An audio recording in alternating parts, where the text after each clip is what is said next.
Hello everyone, this is Crystal and I'm back today with the third and final giveaway I have to offer you this week. But first I just wanted to say a huge thank you in case I haven't said it enough.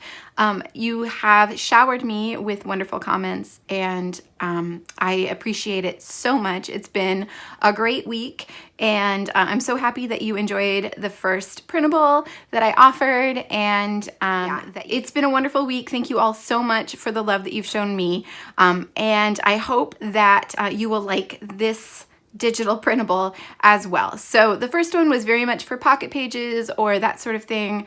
Certainly could be used in like a traveler's notebook or something like that. But it was bright and cheery and colorful and full of rainbows. This one is more geared towards the other side of me. So I tend to kind of go back and forth between that bright and happy and cheery look and a much more vintage, subdued, and neutral palette.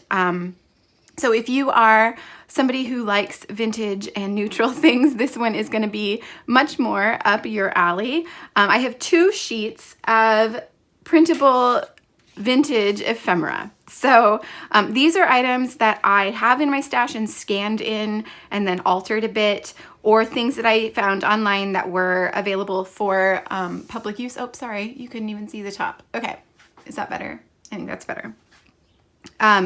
Things that I found online that were free for public use. So, you know, everything is copyright free.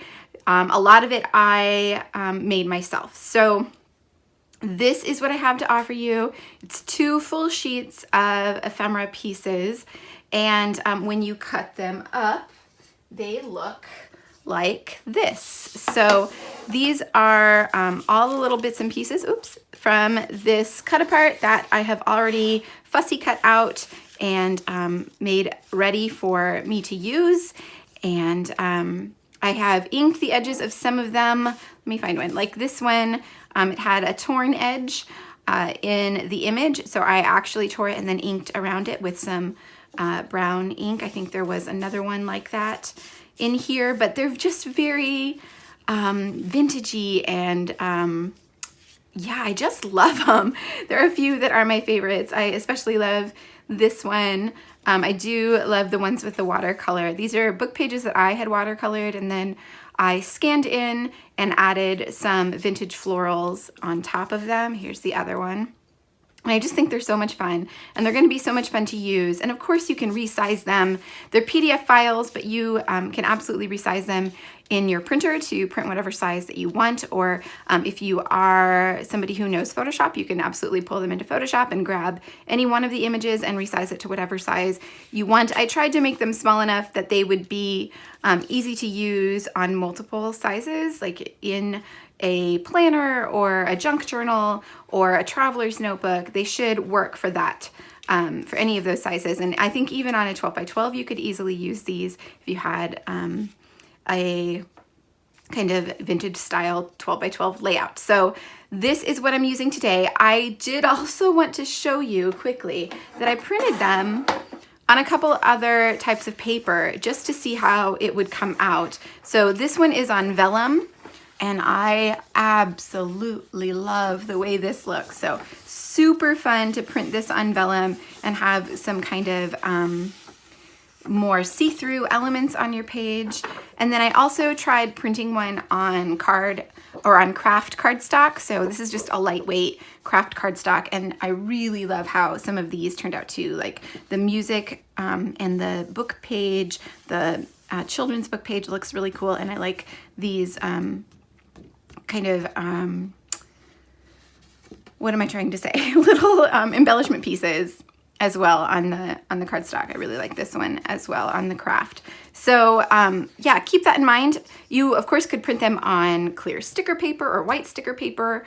Yeah, you can do whatever you want with them, but I just thought I would remind you that you can do the printing on different papers to get different kinds of results. So I'm gonna have lots of fun playing with these later on. Today, I think I'm gonna use the ones I've already cut up, and I am gonna be working in my books, my reading log. So this is a book, it's a life crafted album that I started in 2019, obviously here, to document my reading. And I did a few pages, and then I just didn't read much at the end of the year.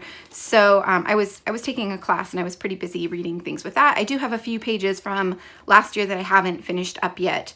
But today I'm going to work on the first one in 2020. So I made this a few weeks back, maybe a couple months back, and I'm just going to continue on with this year's reading log in this album, and this is the first one I'm going to document. So I am going to use the vintage ephemera that I already have fussy cut here to create a page to document this book.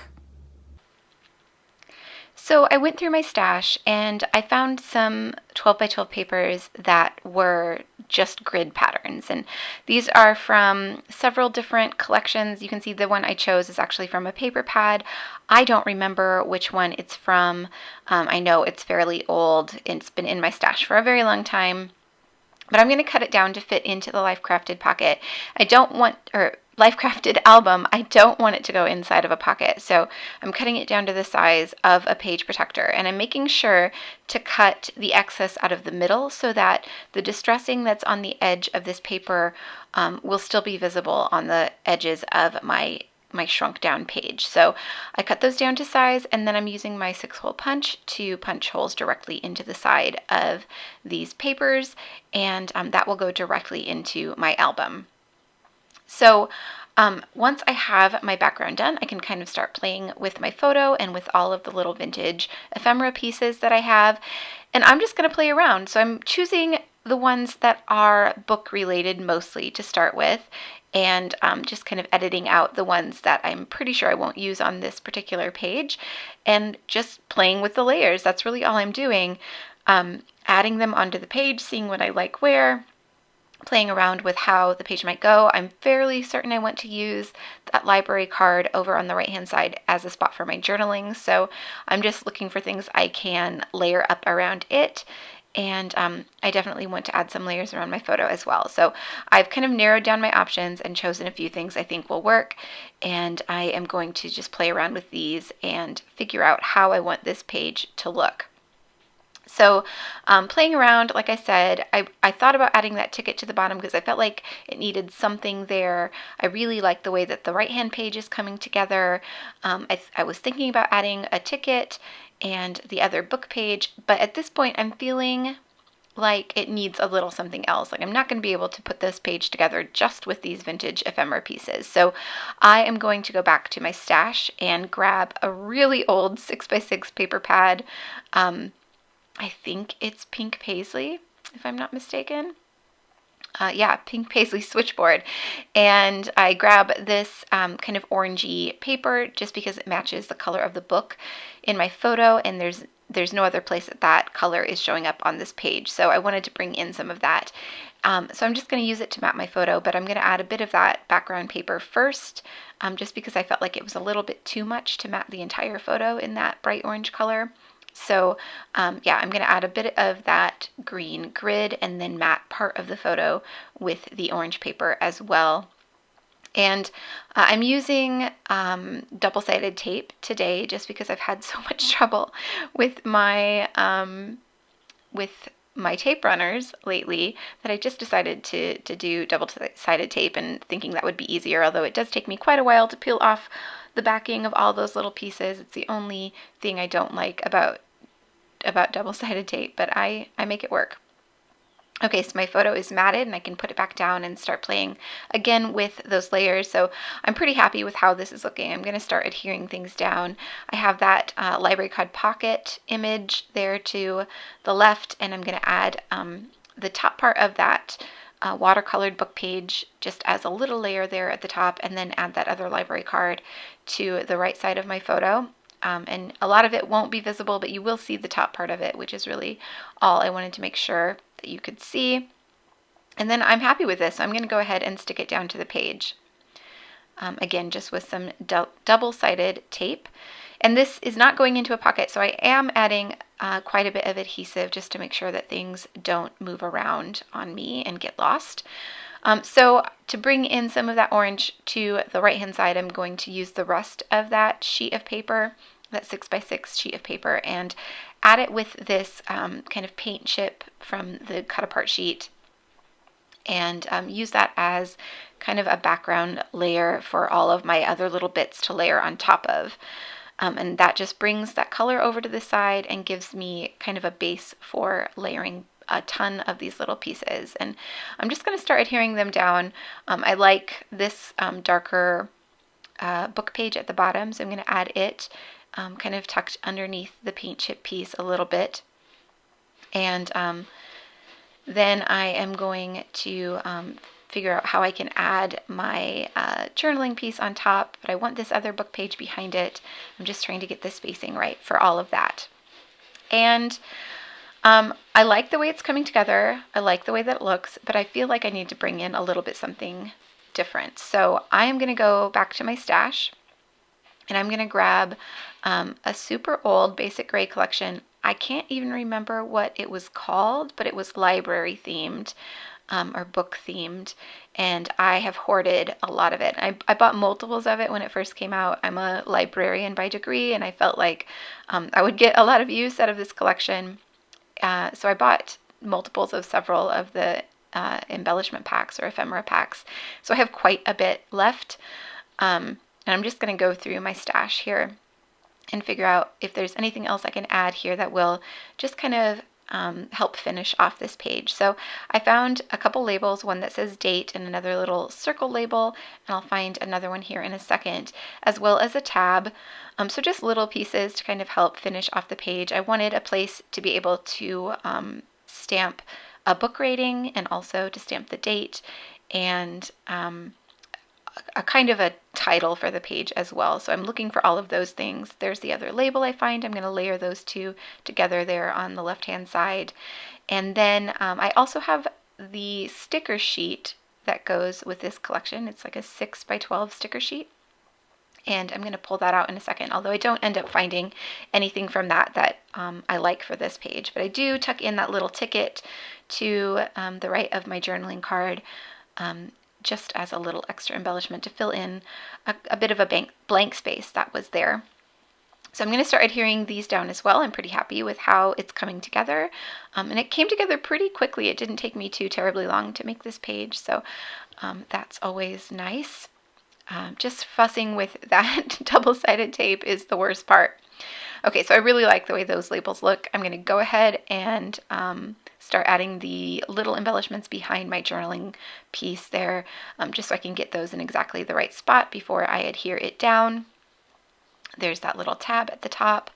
And I do decide to take that butterfly off. It just wasn't working for me. It wasn't fitting in with the rest of my page. So before I adhere down my journaling spot, I am going to make sure all of the other layers here are well stuck to the page, so I don't have to worry about anything coming off. And then I can add my journaling card right there where I had it. So the last thing I'm going to do to finish off this page is to add some stamping. So I am going to go back into my stash and pull out all of the book theme stamps I could find. I know this is not all that I have. It was just all I could find at the moment. I have a couple from Feature Craft, one designed by Brandy Kincaid and one designed by In a Creative Bubble. I have one from Studio Calico, and then I also have the Basic Gray stamp set that went along with this collection. Oh, Public Library. It's right there at the top of the sticker sheet. So that was the name of the collection, Public Library. That makes sense why I bought multiples of the collection, since I was a public librarian. So yeah. There are the stamp sets, the one from the Public Library collection, the Studio Calico one, and the two from Feature Craft. Okay, so I'm going to just kind of start with the Basic Gray one because I know I want to do that book rating stamp. And I have two different brown inks there.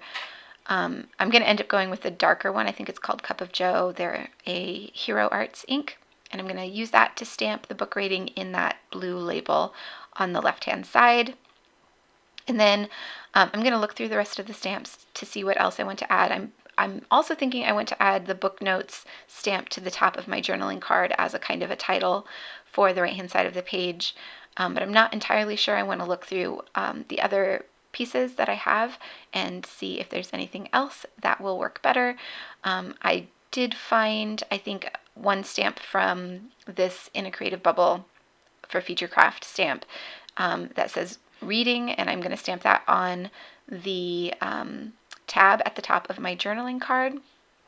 And then there's also like a little kind of starburst stamp on this stamp set, and I'm going to use it kind of like I would enamel dots and just kind of pepper them around both sides of the page, just to bring in a little bit more contrast. I felt like it was looking very light over on the left hand side, so this darker ink will kind of bring in a bit more contrast, and like I said, they're going to act kind of like enamel dots would on the page.